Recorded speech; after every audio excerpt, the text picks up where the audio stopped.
मेरी फील्ड में एक चीज मैंने बहुत ज्यादा अनुभव की है और वो ये है कि रिश्तेदारी के अंदर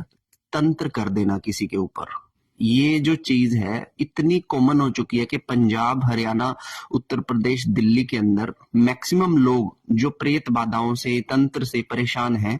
इन पे तंत्र करने वाला कोई बाहर का व्यक्ति नहीं था, इन पे तंत्र करने वाला इन्हीं के घर का व्यक्ति था। और किसी ना किसी जेलसी के कारण, किसी ना किसी मतभेद के कारण जो है ये तंत्र बाधा सामने वाले व्यक्ति पर फेंक दी गई है। लेकिन अब मैं इसका एक दूसरा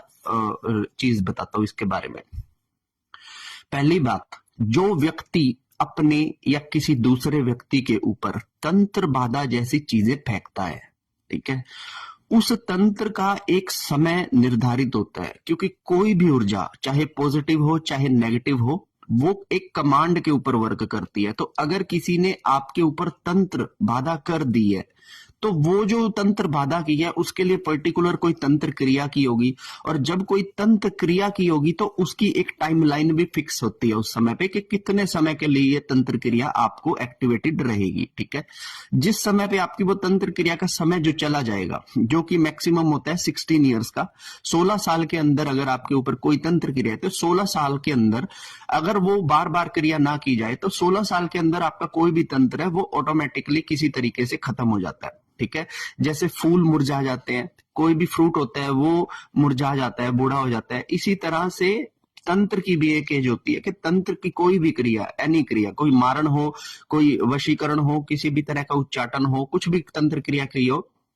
तो 16 साल के बाद वो अपने आप ही डीएक्टिवेटेड हो जाता है। लेकिन उसका एक रिवर्स कॉल होता है, हर एक तंत्र का एक रिवर्स कॉल होता है। जैसे मैंने यहां से अगर बॉल को फेंका है तो वो रिवर्स आएगी एक पर्टिकुलर सेकंड्स के बाद, जब वो किसी दीवार से टकराएगी तो रिवर्स मेरे पास आएगी। तो ऐसे में जो लोग अपने रिश्तेदारियों के अंदर तंत्र करते हैं ना,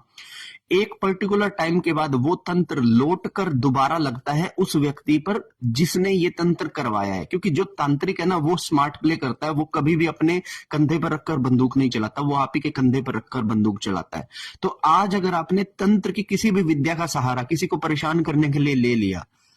तो डबल पावर के साथ कुछ ही समय के बाद वो विद्या वापस से आपके ऊपर लगेगी। और लिटरली विश्वास कीजिएगा, जब ये चीज होगी ना तब कोई बाबा भगत आपकी रक्षा नहीं कर पाएगा। देवता फेल हो जाते हैं ऐसी चीज में, क्योंकि आपने उस तंत्र के इस्तेमाल से किसी को बर्बाद कर दिया, किसी को इतना परेशान किया कि वो दिन में रात में परेशानी में घूमते हैं, उसका सर दर्द, बुखार, खून की क्लॉटिंग उनके निकलती है, तो बहुत परेशान होते हैं ना। तो ये जो परेशानी होती है वो रिवर्स कॉल होके उसी व्यक्ति को परेशान करती है।